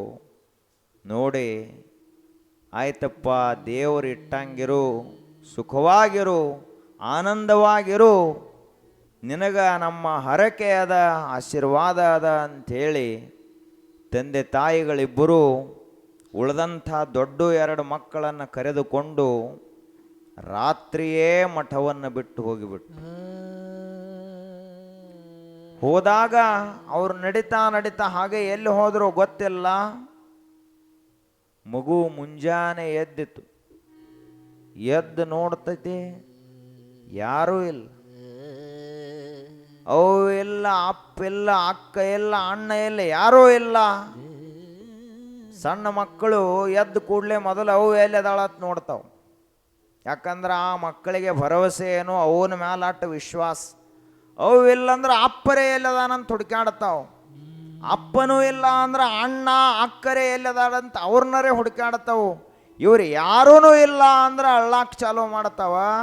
ಹಾಗೆ ಜೀವಪ್ಪನೂ ಕೂಡ ಎಲ್ಲ ನೋಡಿದ, ಅಳಲಿಕ್ಕೆ ಪ್ರಾರಂಭ ಮಾಡಿದ. ಈ ಮಗು ಅಳುವಂತಹ ಧ್ವನಿಯನ್ನು ಕೇಳಿ ಕರುಣಾವತಾರಿಗಳಾದಂಥ ದಯಾಘನರಾದಂತಹ ಷಣ್ಮುಖ ಸ್ವಾಮಿಗಳು ಓಡೋಡಿ ಬಂದರು. ಯಾಕೆ ಅಂದ್ರೆ ಗುರುವೇ ತಾಯಿ, ಗುರುವೇ ತಂದೆ, ಗುರುವೇ ಬಂಧು ಬಳಗವು, ಗುರುವೇ ದೈವ, ಗುರುವೇ ಸರ್ವ ಪರಮಶಾಂತಿ ಧಾಮವು. ಗುರು ಅಂದ್ರ ಒಬ್ಬ ತಾಯಿಯಲ್ಲಿರುವಂಥ ಗುಣಗಳು ಗುರುವಿನಲ್ಲಿರ್ತಾವ, ತಂದೆಯಲ್ಲಿರುವಂಥ ಆದರ್ಶಗಳು ಗುರುವಿನಲ್ಲಿರ್ತಾವ, ಬಂಧು ಬಳಗ ಪರಮಾತ್ಮ ಸಕಲದರಲ್ಲಿರುವಂಥ ಒಂದು ದಿವ್ಯ ಶಕ್ತಿ ಒಬ್ಬ ಗುರುವಿನಲ್ಲಿರ್ತದೆ. ಅವಾಗ ಓಡೋಡಿ ಬಂದರು, ಮಗುವಿನ ಕಣ್ಣೀರನ್ನು ಒರೆಸಿದ್ರು. ಒರೆಸಿ ತಲೆ ಮ್ಯಾಲ ಕೈ ಇಟ್ಟರು, ಹೆಗಲ ಮ್ಯಾಲ ಬೆನ್ನ ಮ್ಯಾಲ ಚಪ್ಪರಿಸಿದ್ರು. ತಮ್ಮ ಅಳೆಬೇಡ, ಈ ಜಗತ್ತು ಹೀಗ ಅದ, ಯಾವಾಗ ಯಾರನ್ನ ಕೈ ಬಿಟ್ಟು ಹೋಗ್ತದಂತ ಹೇಳಕ್ಕೆ ಬರಂಗಿಲ್ಲ. ಈ ವಿಶ್ವದಲ್ಲಿ ನಿನ್ನ ಕೈಯನ್ನು ಎಂದಿಗೂ ಬಿಡಲಾರದೆ ಇರೋಂಥವ್ರು ಒಟ್ಟ ಇಬ್ಬರು ಅದಾರು. ಒಬ್ಬ ದೇವರದಾನು, ಇನ್ನೊಬ್ಬ ಗುರು ಅದಾನು. ಇವರಿಬ್ಬರನ್ನು ಎಂದು ಬಿಡಬೇಡ ಅಂತ ಗುರುಗಳು. ಉಳ್ದವರೆಲ್ಲ ಪ್ರಸಂಗ ಬತ್ತು ಅಂದ್ರೆ ಆ ಮಂಗ್ಯಾನ ಕತೆ ಹೇಳ್ತಾರಲ್ಲ, ಅದು ಮರಿ ಮೊಳಕಾಲ್ ತಕ ನೀರು ಬತ್ತು, ಇಲ್ಲಿ ತಕ ತಗೋತ್, ಹಂಗೆ ಮ್ಯಾಲ ತಗೋತ್, ತಲೆ ಮ್ಯಾಲ ತಗೋತ್ ಮರಿನ. ಅದು ನೀರು ಇಲ್ಲಿಗೆ ಬತ್ತಪ್ಪ, ಮುಂದೆ ಇಲ್ಲಿಗೆ ಬತ್ತು, ಅಲ್ಲಿ ತಕ ಹಿಡ್ಕೊಂಡು ಯಾವಾಗ ಮೂಗಿನ ಮ್ಯಾಲ ನೀರು ಬತ್ತಲ ಮರಿ ಕಾಲಾಗ ಹಾಕ್ತು, ತಾ ಮ್ಯಾಲ ನಿಂತು. ಜಗತ್ತ ಯಾವಾಗ ಯಾರನ್ನು ಕೈ ಬಿಡ್ತದ ಅಂತ ಹೇಳಕ್ಕೆ ಬರಂಗಿಲ್ಲ. ಇವರೆಲ್ಲರೂ ಸ್ವಾರ್ಥ ಸಂಬಂಧಿನ ಸರ್ವೇ, ತಸ್ಮಾತ್ ಜಾಗೃತ ಜಾಗೃತ ಜಾಗೃತ. ಸ್ವಾರ್ಥಿಗಳದಾರಪ್ಪ, ಯಾವಾಗ ಯಾರನ್ನು ಕೈ ಬಿಟ್ಟು ಹೋಗ್ತಾರ ಅಂತ ಹೇಳಕ್ಕೆ ಬರಂಗಿಲ್ಲ. ಪರಮಾತ್ಮ ನಿಸ್ವಾರ್ಥಿ ಅದಾನ, ಅವನಮ್ಮನ ಕೈ ಬಿಡಂಗಿಲ್ಲ. ಗುರು ನಿಸ್ವಾರ್ಥಿ ಅದಾನ, ಅವನಮ್ಮನ ಕೈ ಬಿಡುವುದಿಲ್ಲ. ಅದಕ್ಕೆ ನೀ ಅಳಬೇಡ. ಇಂಥ ಮಗುವನ್ನು ಬಿಟ್ಟು ಹೋಗ್ಯಾರಂದ್ರೆ ಅವ್ರು ಹೋಗಲಿ, ಪ್ರಸಂಗ ವಶದಿಂದ ಹೋಗಿರಬಹುದು. ನೀ ಅವರನ್ನು ನೆನೆಸಬೇಡ. ನಿನ್ನ ಹಿಂದೆ ನಾ ಅದೇನಿ, ದೇವರದಾನ, ಅಂಜಬೇಡಪ್ಪ ಅಂತ ಅಭಯವನ್ನು ಕೊಟ್ರಲ್ಲ. ಇದು ಒಬ್ಬ ಸದ್ಗುರುವಿನ ನಿಜವಾದಂಥ ಕರ್ತವ್ಯ. ಗುರು ಅಂದ್ರ ಬೆನ್ನ ಚಪ್ಪರಿಸವಿರಬೇಕು. ಗುರು ಅಂದ್ರ ಸಾಂತ್ವನವನ್ನು ಹೇಳುವಂಥವನಿರಬೇಕು, ಅಭಯದಾನವನ್ನು ಮಾಡುವಂಥವನಿರಬೇಕು. ನ ಗೋಪ್ರದಾನಂ ನ ಮಹೀಪ್ರದಾನಂ ನ ಚಾನ್ನದಾನಂ ನ ವಿದ್ಯಾದಾನಂ ಸರ್ವೇಷು ದಾನೇಶು ಅಭಯಪ್ರದಾನಂ. ಇಡೀ ವಿಶ್ವದಲ್ಲಿ ಅನ್ನದಾನ ಮಾಡುವಂಥದ್ದು ದ್ವಾಡದಲ್ಲ, ವಿದ್ಯಾದಾನ ಮಾಡುವಂಥದ್ದು ದ್ವಾಡದಲ್ಲ, ಭೂಮಿದಾನವನ್ನು ಮಾಡುವಂಥದ್ದು ದ್ವಾಡದಲ್ಲ, ಹಿರಣ್ಯದಾನವನ್ನು ಮಾಡುವಂಥದ್ದು ದ್ವಾಡದಲ್ಲ.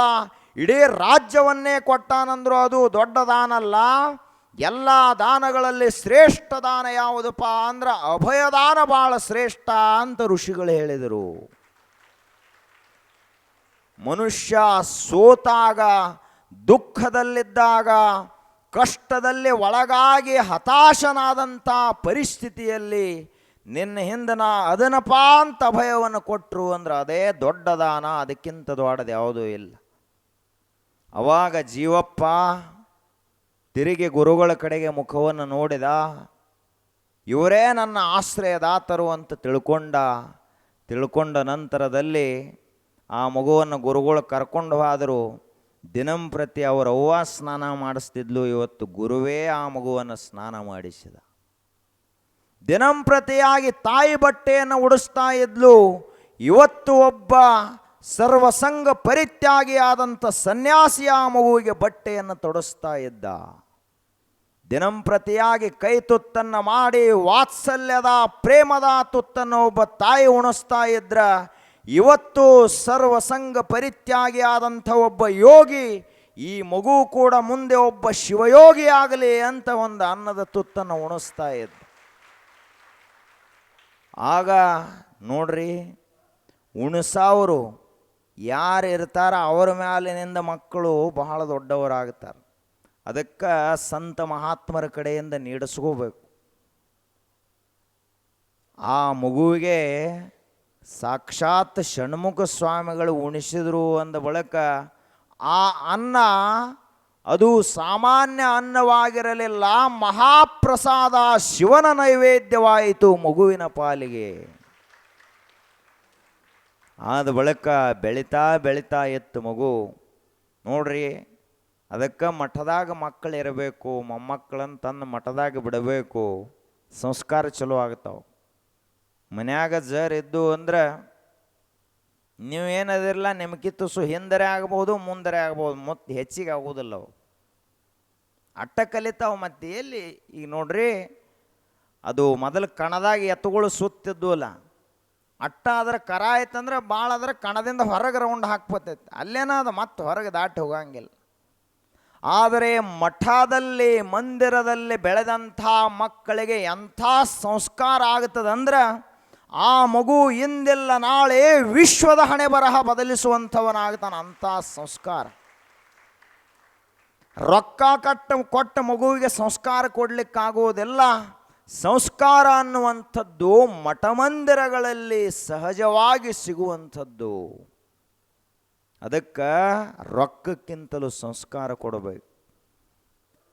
ನಮಗೆ ನೀವು ಬಿಳಿ ತಲೆಯವರು ನೀವು ಮಠಕ್ಕೆ ಅಟ್ಟು ಬರೋ ಅವಶ್ಯಕತೆ ಐತಿಲ್ಲ, ನಿಮ್ಮ 10 ಪಟ್ಟು ನಿಮ್ಮ ಮಕ್ಕಳು ಮೊಮ್ಮಕ್ಕಳು ಈ ಮಠಕ್ಕೆ ಬರ್ಬೇಕಂತ ನಮ್ಮ ಅಪೇಕ್ಷೆ.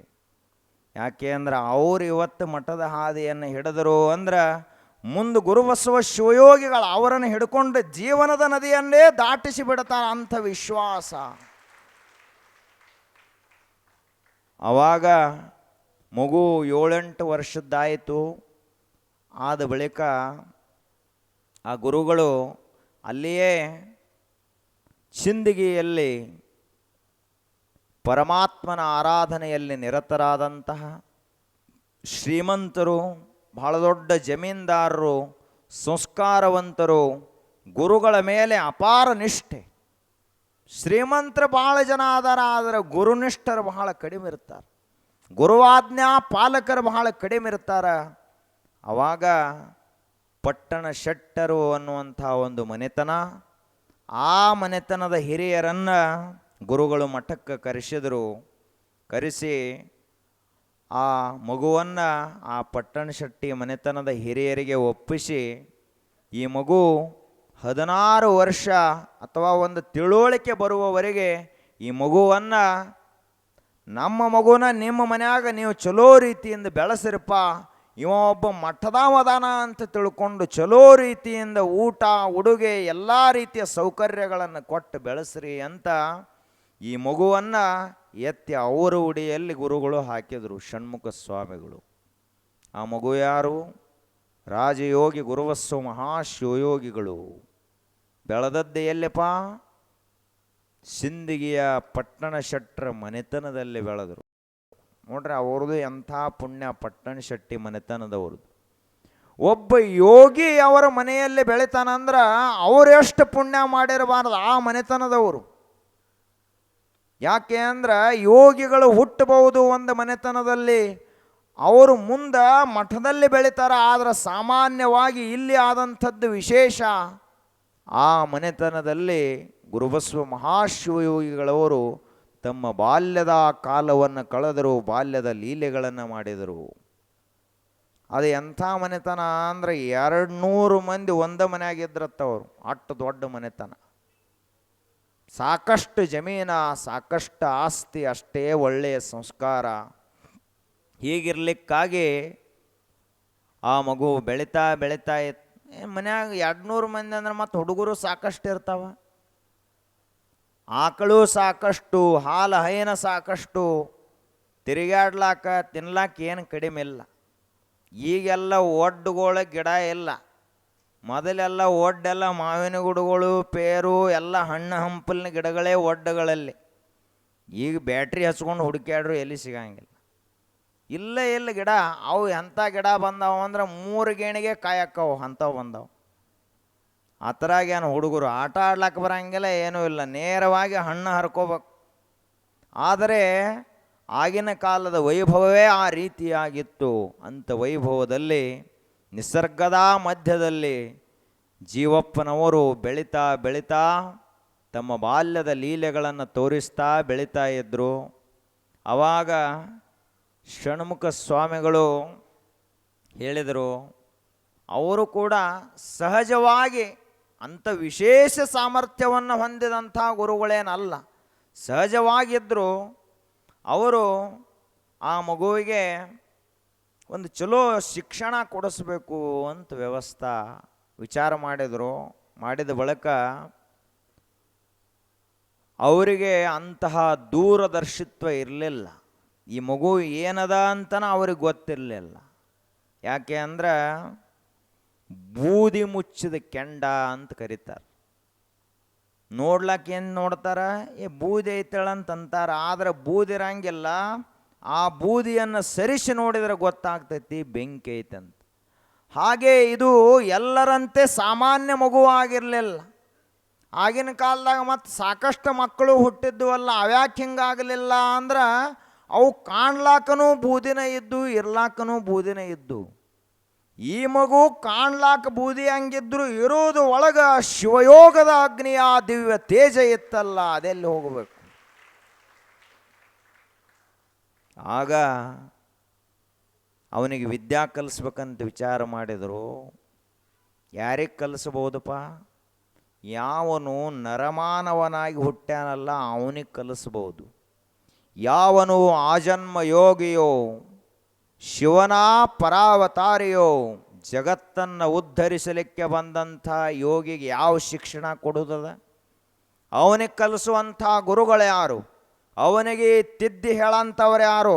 ಅವನೇ ಇಡೀ ಜಗತ್ತಿನ ಕೈ ಹಿಡಿದು ನಡೆಸುವತ್ತು ಹೋಗವದಾನ. ಅವನ ಕೈ ಹಿಡಿದು ನಡೆಸಾವ ಯಾರು? ಅವನೇ ಒಬ್ಬ ಸ್ವಯಂಭೂ ಪರಮಾತ್ಮ.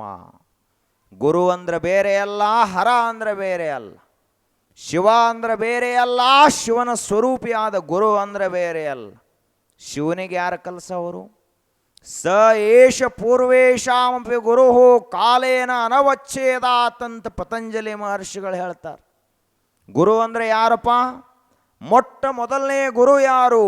ಆದಿಗುರು ಯಾರು ಅಂದ್ರೆ ಪರಮಾತ್ಮನೇ ಆದಿಗುರು. ಸ ಏಷ ಪೂರ್ವೇಶಾಮಪಿ ಗುರು. ಈ ವಿಶ್ವದಲ್ಲಿ ಎಷ್ಟು ಜನ ಗುರುಗಳಾಗಿ ಹೋದರಲ್ಲ, ಅವರೆಲ್ಲರಿಗೂ ಯಾವಾತನು ಗುರುವಾಗಿರುವನೋ ಕಾಲೇನ ಅನವಚ್ಛೇದಾತ್, ಯಾವನು ಸಾಯಂಗಿಲ್ಲ, ಹುಟ್ಟಂಗಿಲ್ಲ, ಯಾವನಿಗೆ ಜನ್ಮ ಮೃತ್ಯುಗಳಿಲ್ಲವೋ, ರೋಗ ರುಜನಾದಿಗಳಿಲ್ಲವೋ, ಅಂಥವನೇ ನಿಜವಾದ ಗುರು, ಆದಿಗುರು, ಪರಮಗುರು, ಪರಮಾತ್ಮನೇ ಆದಿಗುರು ಅಂತ ಪತಂಜಲಿ ಮಹರ್ಷಿಗಳು. ಹಾಗೆ ಪರಮ ಪೂಜ್ಯ ಗುರುಬಸವ ಮಹಾಶಿವಯೋಗಿಗಳವರು ಯಾರಪ್ಪ? ಪರಮ ಗುರುಗಳು, ಪರಮಾತ್ಮನ ಸ್ವರೂಪ. ಹೀಗಾಗಿ ನಾವಾದರೂ ಏನು ತಿಳ್ಕೋಬೇಕು? ಭಕ್ತಿ ಅಂದರೆ ಏನಪ್ಪ? ಗುರುವನ್ನು ಯಾವ ರೀತಿಯಾಗಿ ನೋಡ್ಬೇಕಂದ್ರೆ, ನಮ್ಮ ಗುರುಬಸವ ಮಹಾಶಿವಯೋಗಿಗಳದೊಂದು ಭಾವಚಿತ್ರ ನೋಡಿದೀವಿ ಅಂದರೆ ಏನು ಅನ್ನಿಸ್ತದ? ಮನುಷ್ಯರ ಶರೀರ ಅಂತ ಅನ್ನಿಸ್ತೈತಿ. ಆದರೆ ನಾವು ಬರೀ ಅಷ್ಟೇ ನೋಡ್ಲಿಕ್ಕೆ ಹೋಗಬಾರದು. ನಮ್ಮ ಮುಂದೆ ಪರಮಾತ್ಮನೇ ಗುರುಬಸವ ಶಿವಯೋಗಿಗಳ ರೂಪದಿಂದ ಕುಂತಾನ ಅಂತ ನಾವು ಭಾವಿಸಬೇಕು. ಆಗ ನಮ್ಮಲ್ಲಿ ಭಕ್ತಿ ತಾನೇ ಹೆಚ್ಚಾಗ್ತದ, ನಮ್ಮ ಜೀವನ ಕೃತಾರ್ಥ ಆಗ್ತದೆ. ಗುರುವನ್ನು ನರನೆಂದು ಭಾವಿಸಿದವನಿಗೆ ನರಕ ತಪ್ಪದು. ಗುರುವನ್ನು ನರ ಅಂತ ಭಾವಿಸಬಾರದು. ಗುರುವನ್ನು ನಮ್ಮಂಗ ಮನುಷ್ಯರು ಅಂತ ತಿಳ್ಕೋಬಾರದು. ಯಾಕೆ ಅಂದ್ರೆ ನಮ್ಮ ವಿಚಾರನ ಬೇರೆ, ಅವರು ವಿಚಾರನ ಬೇರೆ. ನಾವು ಬದುಕುವಂಥ ರೀತಿ ಬೇರೆ, ಅವರು ಬದುಕುವಂಥ ರೀತಿ ಬೇರೆ. ಹೀಗಾಗಿ ಪರಮ ಪೂಜ್ಯರಾದಂಥ ಗುರುಬಸವ ಮಹಾಶಿವಯೋಗಿಗಳವರು ನಿಮಿತ್ತ ಮಾತ್ರವಾಗಿ ಮನುಷ್ಯನ ಶರೀರದಿಂದ ಬಂದವರು. ಸಾಮಾನ್ಯರಿಗೆ ಇಷ್ಟು ಸಾಧ್ಯ ಆಗ್ತೈತೇನು? ಆಗಿನ ಕಾಲದಲ್ಲಿ ಅದ್ವಿತೀಯ ಬದಲಾವಣೆಯನ್ನು ಈ ಸಮಾಜದಲ್ಲಿ ತಂದಂಥವರು ಮಹಾಶಿವಯೋಗಿಗಳು. ಎಂಥವ್ರು ನೋಡ್ರಿ, ಅವ್ರ ಜೀವನನ ಹೆಂಗದ. ತಮಗಾಗಿ ಅಂತ ಏನನ್ನೂ ಬಯಸಲಿಲ್ಲ ಅಂದ್ರೆ ಅವರು ಪರಮಾತ್ಮ ಅಲ್ದ ಇರ್ತಾರೇನು? ಉಳಿದಂಥ ಸಾಮಾನ್ಯ ಜನ ಎಲ್ಲ ನನಗಿರಲಿ, ನಮ್ಮ ಮಕ್ಕಳಿಗಿರಲಿ, ನಮ್ಮ ಮೊಮ್ಮಕ್ಕಳಿಗಿರಲಿ ಅಂತ ಗಳಿಸ್ತಾರೆ. ಆದರೆ ಒಬ್ಬ ಸನ್ಯಾಸಿ, ಒಬ್ಬ ವಿರಕ್ತ ಹೇಗಿರಬೇಕು ಅನ್ನುವುದಕ್ಕೆ ಆದರ್ಶ ಯಾರಪ್ಪ ಅಂದ್ರೆ ಗುರುಬಸವ ಮಹಾಶಿವಯೋಗಿಗಳು. ಏನೂ ಬಯಸಲಿಲ್ಲ, ಬರಾಗನೂ ಏನೂ ತಗೊಂಡು ಬರಲಿಲ್ಲ, ಹೋಗಾಗನೂ ಏನೂ ಒಯ್ಯಲಿಲ್ಲ. ಖಾಲಿ ಕೈಯಿಂದ ಬಂದು ಇಷ್ಟೆಲ್ಲವನ್ನು ಬೆಳೆಸಿ ಕೋಟ್ಯಾಂತರ ಭಕ್ತರಿಗೆ ಅನ್ನ, ನೀರು, ಆಶ್ರಯಗಳನ್ನು, ವಿದ್ಯೆಯನ್ನು, ಸಂಸ್ಕಾರವನ್ನು ಕೊಟ್ಟು ಪರಮ ಕೃಪೆಯನ್ನೇ ಈ ನಾಡಿಗೆ ಸುರಿಸಿ ಅದ್ವಿತೀಯ ಶಿವಯೋಗಿಗಳಾಗಿ ನಗನಗತಾ ಲಿಂಗೈಕ್ಯರಾಗಿ ಹೋದರಲ್ಲ, ಇದಕ್ಕೆ ಒಬ್ಬ ವಿರಕ್ತರ ಬದುಕುವಂಥ ರೀತಿ ಅಂತ ಕರೀತಾರೆ. ವಿರಕ್ತರು ಹೆಂಗೆ ಬದುಕಬೇಕಪ್ಪ ಅಂದ್ರೆ ಅಥಣಿಯ ಮುರುಗೇಂದ್ರ ಶಿವಯೋಗಿಗಳಂತೆ ಬದುಕಬೇಕು, ಬೀಳೂರಿನ ಗುರುಬಸವ ಮಹಾಶಿವಯೋಗಿಗಳಂತೆ ಬದುಕಬೇಕು, ಬಿದರಿಯ ಕುಮಾರಸ್ವಾಮಿಗಳಂತೆ ಒಬ್ಬ ಶಿವಯೋಗಿಗಳ ಬದುಕಬೇಕು ಅಂತ ಹೇಳ್ತಾರೆ. ಇವರು ಮೂರೂ ಜನ ಆಗಿನ ಕಾಲದ ಅತ್ಯಂತ ದೊಡ್ಡ ಶಕ್ತಿಗಳು.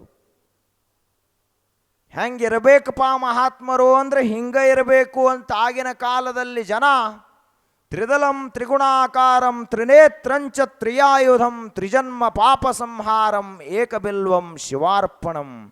ಒಂದು ಬಿಲ್ವ ಪತ್ರೆಯನ್ನು ಲಿಂಗಕ್ಕೆ ಅರ್ಪಿಸುವುದರಿಂದ ನಮ್ಮ ಜನ್ಮ ಜನ್ಮಾಂತರದ ಪಾಪ ಹೋಗಿ ನಮಗೆ ಮುಕ್ತಿ ಆಗ್ತದೆ.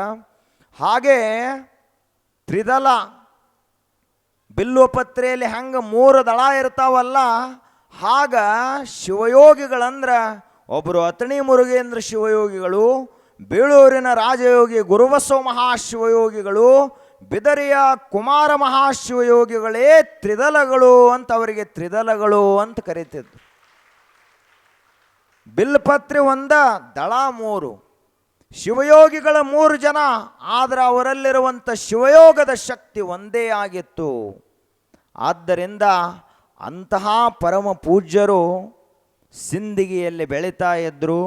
ಅವರ ವಿದ್ಯಾಭ್ಯಾಸ, ಅವರ ಬಾಲ್ಯದ ಲೀಲೆಗಳು ಕೇಳುವುದೇ ಒಂದು ಅನುಪಮ, ಅಮೋಘ, ಅದ್ವಿತೀಯವಾದಂತಹ ಚರಿತ್ರೆ.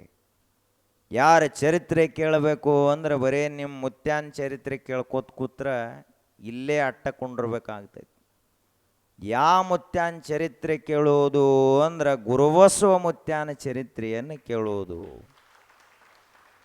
ಪ್ರೇರಣೆ ಆಗ್ತೈತೆ ಒಂದು ತುಸು. ನಿಮ್ಮ ಮಕ್ಕಳನ್ನ ಎಲ್ಲರೇ ಬಿಟ್ಟು ಬರ್ರಿ, ಎಲ್ಲರೇ ಅಂದ್ರೆ ಬೀಗರ ಮನ್ಯಾಗ ಬಿಟ್ಟು ಬಂದಿರ್ತೀರಿ, ಅವ್ರು 4 ದಿವಸ ಅನ್ನೋದ್ರೊಳಗಾಗಿ ಹೊತ್ತುಕೊಂಡು ತಂದು ಬೀಗರು ನಿಮ್ಮ ಮನ್ಯಾಗ ಬಿಟ್ಟು ಹೋಗ್ತಾರೆ. ಎಟ್ರಿ ಕಿರಿಕಿರಿ ಮರಾಯ, ಒಂದು ರಾತ್ರಿನೂ ನಿದ್ದೆ ಮಾಡಿಬಿಡುವಲ್ಲ, ಹಗಲು ಉಣಗುಡುವಲ್ಲ, ಕೆಲಸ ಮಾಡಿಬಿಡುವಲ್ಲ ಅಂತ. ಆದರೆ ಇದು 4 ವರ್ಷದ ಮಗುವನ್ನು ತಂದೆ ತಾಯಿ ಬಿಟ್ಟು ಹೋದ ಬಳಿಕ ಒಮ್ಮೆ ಏನು 10 ಕಣ್ಣೀರನ್ನು ಗುರುಗಳು ವರ್ಷದ್ರಲ್ಲ, ಆ ಬಳಿಕ ಆ ಮಗು ಅವ್ವ ಅಪ್ಪನ ನೆನಪು ತೆಗಿಲಿಲ್ಲ, ಅಳ್ಳಿಲ್ಲ ಅಂದ್ರೆ ಇದು ಒಬ್ಬ ವಿರಕ್ತನ ಸ್ವಯಂಭೂ ಸದೃಶ ವ್ಯಕ್ತಿತ್ವ ಅಂತ ಕರೀತಾರೆ. ಇದಕ್ಕೆ ಒಳಗದಿತ್ತು, ಒಳಗ ವ್ಯಕ್ತಿತ್ವ, ಆ ಗುಣ ಸ್ವಭಾವಗಳಿದ್ದ ಬಳಿಕ ಆ ಮಗು ಹೆಂಗಳತ್ತದ. ನಮ್ಮ ಇನ್ನಮನ ಹಂಗೆ ಆಗೋಲ್ಲು. ಇನ್ನಮನ ಮನೆ ಬಿಟ್ಟು ಬರೀಪ್ಪ, ಒಂದು 4 ದಿವಸ ಜಾತ್ರೆ ಬಂದೈತಿ, ಮಠದಾಗ ಇದ್ದು ಸೇವೆ ಮಾಡ್ರಿ ಅಂದರೆ ಇಲ್ರಿ, ಮನ್ಯಾಗ ಕೂಸ ಕುನ್ನಿ ಅದೇನು ಬಾರದಾನ, ಹೆಂಗ್ರಿ ಹೆಂಗೆ ಬಿಟ್ಟು ಬರ್ಲಾಕೈತಿ. ದ್ರಾಕ್ಷಿ ಪಡ ನಾ ಇಲ್ಲಿ ಬಣ್ಣ ಅಂದ್ರೆ ಅಲ್ಲಿ ಬಾಡ್ಲಾಕ್ ಚಾಲೋ ಮಾಡ್ತೈತ್ರಿ. ಅದಕ್ಕೆ ಏನು ಈಗೇನು ಬ್ಯಾಡ್ರಿ, ಸದ್ಯದಾಗ 75 ಆದು ಅಂದ್ರೆ ಅವಾಗ ಮಠಕ್ಕೆ ಬರ್ತೀವಿ ಅಂತಾರವರು. 75 ಬಳಿಕ ಅಲ್ಲೇನು ಉಳಿದಿರ್ತೈತಿ, ಕಬ್ಬು ಹಿಂಡಿದ ಶಿಪ್ಪೆ ಆದಂಗೆ ಆಗಿರ್ತೈತಿ. ಅವಾಗೇನಿರ್ತೈತಿ, ಅವಾಗ ಬರೋ ಮುತ್ಯ ಮಠಕ್ಕೆ. ಆದರೆ ಆ ಮಗುವಿನಲ್ಲಿ ಅಂಥ ಸಾಮರ್ಥ್ಯ ಇರ್ಬೇಕು ನೋಡ್ರಿ. ಇದು ಭಾಳ ದೊಡ್ಡ ತಪಸ್ಸು. ನೀವು ಪ್ರಯೋಗ ಮಾಡಿ ನೋಡೋರಿದ್ರೆ ನೋಡ್ರಿ. ಮನೆ ಅದು ಬಿಟ್ಟು ಒಂದು ವರ್ಷ ಗಪ್ಪಗಾರ ಫೋನ್ ಎಲ್ಲ ಏನೆಲ್ಲ ಹೊಗೆ ಬಿಡೋದು ಎಲ್ಲರೂ ತಿರುಗಾಡ್ಕೋತ ಹೊಳೆ ಮನೆ ಕಡೆ ಲಘು ಬರಂಗಿಲ್ಲ. ಮನೆಯವ್ರು ಹೆಂಗಿರ್ತಾರ ನಿಮ್ಮ ಮನಸ್ಥಿತಿಯಲ್ಲಿ ಏನೇನು ಬದಲಾವಣೆ ಆಗ್ತೈತೆ ನೋಡ್ರಿ. ವರ್ಷ ಭಾಳ ಆತು, ಒಂದು ತಿಂಗಳರೇ ಹೋಗಿರುತ್ತನ್ನ ಸುಮ್ ಈ ಜಾತ್ರೆ ಮುಗಿದ ಬಳಿಕ ಏನು ಇನ್ನು ಸದ್ಯದಾಗ ಬರೀ ಡ್ರಿಪ್ ನೀರು ಬಿಡೋದು ಅಟ್ಟೆ ಇರ್ತೈತೆ ದ್ರಾಕ್ಷಿಗೆ. ಒಂದು ತಿಂಗಳು ಗಪ್ಪಗಾರ ಫೋನ್ ಅದು ಎಲ್ಲ ಸ್ವಿಚ್ ಆಫ್ ಮಾಡಿ ಮನ್ಯಾಗ ಇಟ್ಟು ರಾತ್ರಿ ಮನೆ ಬಿಟ್ಟು ಹೋಗಿಬಿಡೋದು. ಒಂದು ತಿಂಗಳು ಆದ ಬಳಿಕ ಮನೆ ನೆನಪು ಆಗ್ತೈತೋ ಇಲ್ಲೋ ನೋಡೋದು.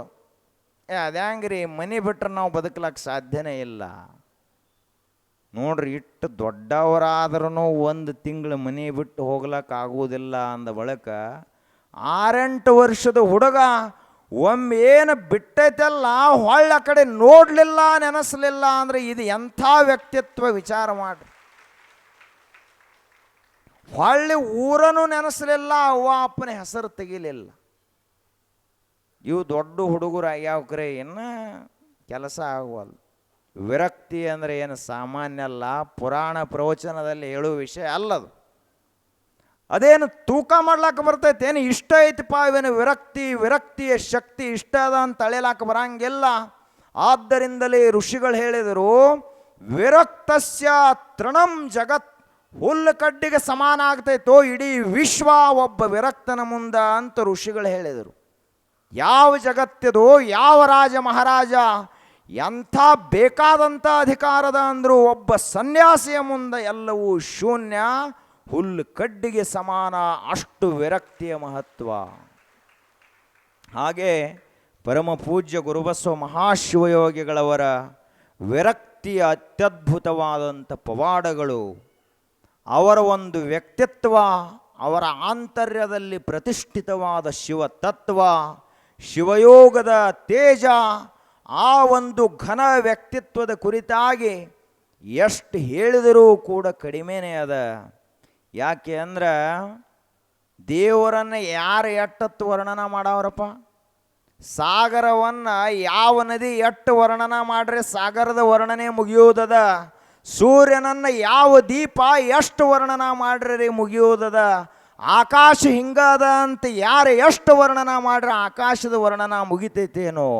ಇವು ಭೌತಿಕ ವಸ್ತುಗಳ ವರ್ಣನೆ ಮುಗಿಯಂಗಿಲ್ಲ ಅಂದ ಬಳಕ ಅನಾದ್ಯನಂತವಾಗಿರುವಂಥ ಆ ಪರಮಾತ್ಮ ಸ್ವರೂಪಿಗಳಾದ ಗುರುಬಸವ ಮಹಾಶಿವಗಳು ವರ್ಣನೆ ಯಾರು ಮಾಡವ್ರದಾರ, ಎಷ್ಟರೇ ಮಾಡವ್ರದಾರ, ಮುಗಿಲಾರದ ವರ್ಣನೆ ಅದು. ಆದ್ದರಿಂದ ಅಂಥ ಘನ ಚರಿತ್ರೆಯನ್ನು ನಾವೆಲ್ಲ ನೋಡ್ತಾ ಇದ್ದೇವೆ. ತಾವೆಲ್ಲರೂ ಮತ್ತೆ ನಾಳೆಯ ದಿನ ತುಸು 7:30 ಒಳಗಾಗಿ ಬರುತ್ತ ಬರ್ರಿ. ಅಂದರೆ ನಿಮ್ಮ ಏನು ಮನ್ಯಾಗಿರ್ತಾವೆ ಕೆಲಸ ಒಟ್ಟು ಬೇಗನೆ ಮಾಡಿ ಬರುತ್ತ ಬರ್ರಿ. ಮತ್ತು ಮನೆಗೆ ಹೋಗ್ಲಾಕ್ಕೂ ಅನುಕೂಲ ಆಗ್ತೈತಿ.